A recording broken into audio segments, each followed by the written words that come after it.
பூக்கள் சிரிச்சு பார்த்திருக்கீங்களா? நான் சொல்றது பூக்களை. மரம் சிரிக்கிறதுல நான் ஏற்கனவே பார்த்திருக்கேன். ஆனா நான் சொல்ல போற ஒரு பேரை கேட்டா, அந்த பெண்ணோட சிரிப்பை கேட்டா பூக்களே சிலிர்த்து போகும். பூப்பதை தவிர பூவுக்கு வேற என்ன தெரியும்? தன் பெயர் பூ என்றாவது தெரியுமா? பூப்பதை தவிர பூவுக்கு வேற என்ன தெரியும்? தன் பெயர் பூ என்றாவது தெரியுமா அப்படின்னு நான் எழுதியிருந்தேன். அந்த மாதிரி இந்த பெண்ணுக்கு தான் எவ்வளவு அழகுன்னு தெரியுமா?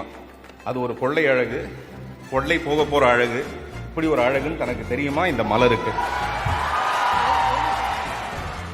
இவங்க மலர் டீச்சர். டீச்சரை சைட் அடிக்காதவங்க இருக்கவே முடியாது, டீச்சரை காதலிக்காதவங்க இருக்கவே முடியாது. ஆனா இந்த மலர் டீச்சரை காதலிக்காதவங்க ரெண்டு பேர் தான். ஒருத்தன் செத்து போயிட்டான், ஒருத்தன் இன்னும் பிறக்கவே இல்லை. ரெண்டு பேர் தான். Download ShareChat.